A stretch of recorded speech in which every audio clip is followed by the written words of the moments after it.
Que isso, hein, meu Flamengo? Que isso? Decisão, jogo de oitavas de final de Copa do Brasil. Primeira vez que Flamengo e Fluminense se enfrentam nessa decisão. E, bicho, um 0-0 que, assim como o jogo, assim como o Flamengo, me deixou numa roda gigante de emoções. E é isso que eu venho vendo do Flamengo. Eu venho vendo e hoje, eu posso te dizer, a sensação que eu termino, ela é bem dúbia. Repito, a sensação da roda gigante, do tá no alto, tá embaixo. A minha sensação é bem dúbia, ela é muito feliz, né, porque a gente viu um Flamengo que enfim brigou. O estado anímico do Flamengo, uma coisa que eu cobrava muito de um time que brigasse, que desejasse vencer, um time aguerrido, um time que tivesse raça, intensidade durante 90 minutos, eu vi um outro Flamengo, meus amigos e minhas amigas. Eu vi um outro Flamengo marcando lá em cima. Eu cantei essa pedra antes, né? Porque depois do jogo é mole, né? Depois do jogo, na análise é mais fácil. Eu cantei essa pedra antes. E você que acompanha o canal do Felipe Fontoura sabe. Eu falei pra você que na hora que entrasse o mata-mata, eu falei pra você que na hora que viessem os jogos decisivos, os jogos mais interessantes, que esse elenco ele ia voltar a se interessar e brigar mais. E esse elenco, se ele se interessar e brigar mais, ele tem qualidade. Ninguém em sã consciência, se algum dia você conversar com alguém, a pessoa disser que o Everton Ribeiro é ruim, o Arrascaeta é ruim, o Gabigol é ruim, se um dia você conversar com alguém e essa pessoa disser essas barbáries, não discute, concorda, balança a cabeça e sai de fininho. Então, nesse canal aqui nunca foi uma questão se eles são bons ou ruins. A questão é que quando esses caras estão com menos intensidade, é óbvio que o futebol deles tem muito menos qualidade, tá? Dito isso, eu volto para a ideia da roda gigante. Hoje a gente teve um Flamengo com jogadores com muita vontade, jogadores com muita intensidade, jogadores querendo vencer o jogo, jogadores desejando. E aí hoje quem estava embaixo era o treinador. Porque agora é um problema de criatividade. É um problema de capacidade de chegar na cara do gol. A gente teve mais uma vez um time com um jogador a mais e a gente não foi criativo a ponto de bater uma bola no gol. No gol de verdade. Teve uma cabeçada do Pulgar, bonita, né? Acho que foi do Pulgar mesmo. Que o goleiro, o Fábio é um puta goleiro. Do Ayrton. Foi Ayrton. Boa, obrigado. Teve uma cabeçada do Ayrton que o Fábio pega, tá, mas assim, a gente é muito pouco agressivo de fato. E aí já não é mais culpa só dos jogadores. Então agora a roda gigante vai girando. Uma hora é culpa dos jogadores, outra do treinador. Outra dos jogadores, treinador. Cara, não dá pra passar. Eu hoje não tô puto. Se você percebeu, o pós-jogo eu não tô puto. Eu queria ter saído com a vitória, mas dentro do que eu tenho visto nos últimos jogos, acompanhando os últimos jogos do Flamengo, de verdade, do fundo do coração, melhorou, velho. Melhorou. A marcação foi numa pressão na saída de bola. O Fluminense não viu a cor da bola. O Fluminense, a máquina tricolor, o timaço, irmão, não viu a cor da bola. O Fluminense foi humilhado pelo Flamengo. Esquece. No confronto Flamengo e Fluminense, tanto é que eles terminaram o jogo celebrando. A arquibancada tricolor tá aí em festa porque conseguiram não perder para o Flamengo.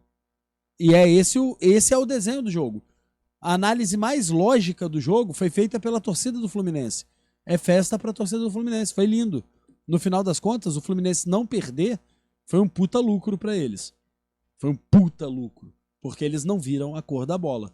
O Sampaoli armou um time do Flamengo, enfim, que brigou, que dominou, que marcou a pressão na saída de bola, que encaixou os espaços.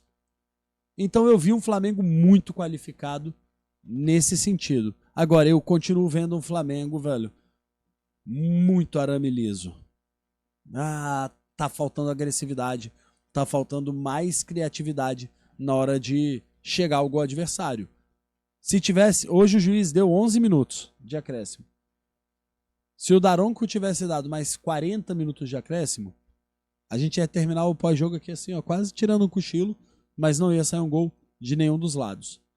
O Fluminense, porque foi atropelado pelo Flamengo, E o Flamengo, porque o atropelo do Flamengo é ficar com a bola, mas ficar tocando passe de lado, de lado, de lado, de lado, de lado, e um chute merda de fora da área quando chuta.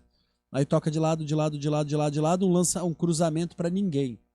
Um cruzamento pro último jogador da área. Não faz nem sentido.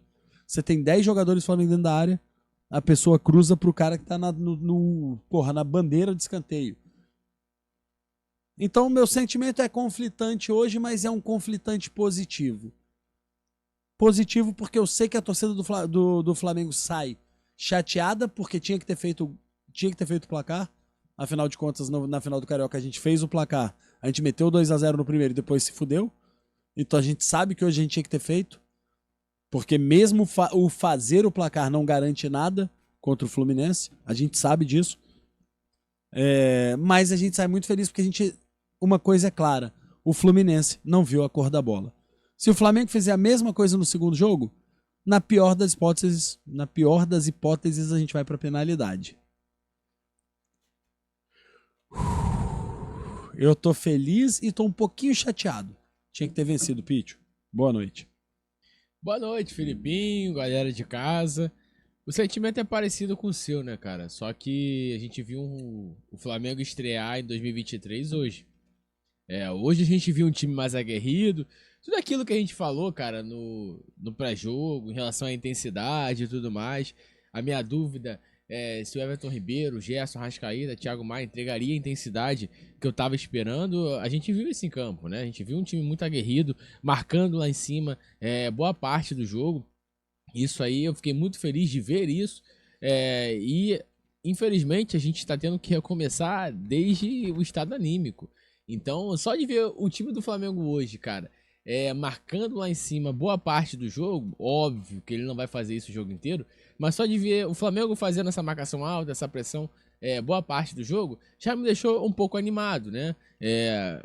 E aí o que você citou, né? O Flamengo mais uma vez com um jogador a mais, em vantagem em relação à quantidade de jogadores em campo, só que é aquilo, a gente tá tendo que recomeçar muito, a gente tá tendo que reanimar alguns jogadores para poder depois desenvolver essa criatividade, né? E o principal, Cebolinha. Cebolinha é mestre em tocar para trás. O Cebolinha é mestre em tocar para trás. A característica dele é cortar para dentro e chutar. A gente não viu isso. O Thiago Maia, a gente fez uma boa leitura aqui, inclusive, no nosso pré-jogo, onde nós falamos que o São Paulo provavelmente ia querer muito mais combate com o Pulgar e Thiago Maia. A gente teve isso. O Thiago Maia é um jogador que toca para trás e a gente tá vendo isso, viu isso. A gente viu que o Pulgar é um volante que tem a capacidade de dar um passe em profundidade, como ele deu pro Gabigol. Não me recordo agora se foi no primeiro tempo ou no segundo, acho que no primeiro tempo mesmo. Um excelente passe, o Gabigol chuta a bola na trave. E quando eu critico o Thiago Maia, exatamente por isso. É porque a gente tem o Pulgar ali que consegue dar um passe em projeção, consegue dar um passe pro Gabigol, fazendo um facão, a característica dele, né? Ah, Pete, mas a gente tem que ter um cão de guarda. O Pulgar é um cão de guarda e consegue dar um passe desse. Então para de pedir volta com o Edjar, um cão de guarda. Não, você tem que ter um jogador capacitado para dar esse combate e também dar esse passe. E o Pulgar mostrou que tem essa característica e consegue fazer isso durante a partida. Mais uma partida muito boa do Eric Pulgar. Senti a falta do Vitor Hugo, principalmente após a expulsão do Felipe Melo, que é outra coisa que a gente deveria falar também, que ele deu ele fez uma falta no Gabigol sem a bola, ele merecia o amarelo ali, né? E aí tomaria o segundo amarelo e seria expulso, mas depois também foi corretamente expulso pelo Daronco. O VAR foi lá e corrigiu, era o último homem, foi expulso. O Felipe Melo, cara, é um jogador muito vitorioso, né? Tem uma carreira muito bonita, mas é um cara que não consegue, com 30 e varada anos, quase 40 anos, ter o discernimento de se comportar minimamente regular dentro de uma partida. Ele já tinha feito uma falta no Gabigol, onde ele deveria ter tomado o amarelo, volta a mencionar isso, e aí tomaria o segundo amarelo e seria expulso sem a necessidade da intervenção do VAR. Mas enfim, esse é o Felipe Melo que a gente conhece, é o Felipe Melo que foi assim a carreira inteira, né? E o que o Felipe falou, poderia ter dado mais 200 minutos que nós sairíamos com 1-0. E é verdade. Principalmente... Não sairíamos, né, com 1-0. A gente sairia com 0-0. Perdão, não sairíamos com 1-0. Não sairíamos. Exatamente, nós sairíamos com 0-0, a gente não teria feito um gol. Porque o Flamengo ainda não consegue ter essa capacidade de criar contra o time fechado, e foi isso que o Diniz propôs após ter um jogador a menos, né? Qual a saída, Pitch? O que fazer? Porque cara, a minha análise e a sua muito parecida. Semelhante. O que fazer? Ponto. Essa é a questão, porque assim, você tá empolgado com o primeiro jogo do Flamengo pra você no ano. É um Flamengo que se apresentou pela primeira vez. Eu tô empolgado com o time que brigou, que se... tudo aquilo que a gente questionou de falta de intensidade hoje teve. Tem quase todos os erros que a gente falou, eles continuam lá.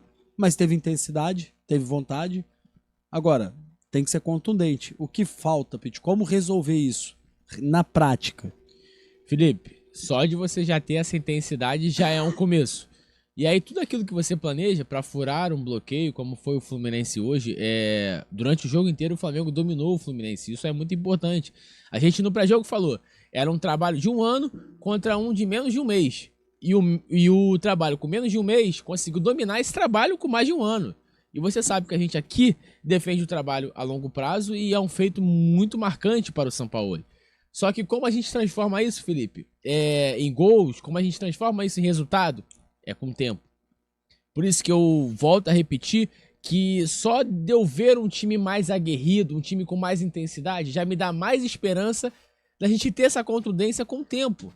Perfeito. Não adianta, cara, a gente tem menos de um mês de Sampaoli. Eu não posso cobrar do Sampaoli que ele consiga furar um bloqueio defensivo. Não tem como. De um trabalho de um ano, eu não consigo isso. Tá? Agora, se eu der 3, 4, 5 meses pro Sampaoli, ele vai furar esse bloqueio.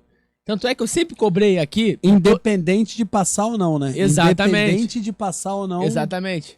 Antes disso... difícil isso, né? Eu tô te perguntando, tô te desafiando antes... Eu tô te desafiando, te questionando antes, para que depois, independente do que aconteça, a gente mantenha esse argumento, né, velho? Que a gente mantenha o argumento pós o acontecimento. Porque eu acredito a mesma coisa que você. Hoje eu vejo um caminho, hoje eu vejo uma evolução e falta muita coisa. Falta fazer o gol, falta agredir, falta entrar. Só que o São Paulo tá lá há menos de um mês.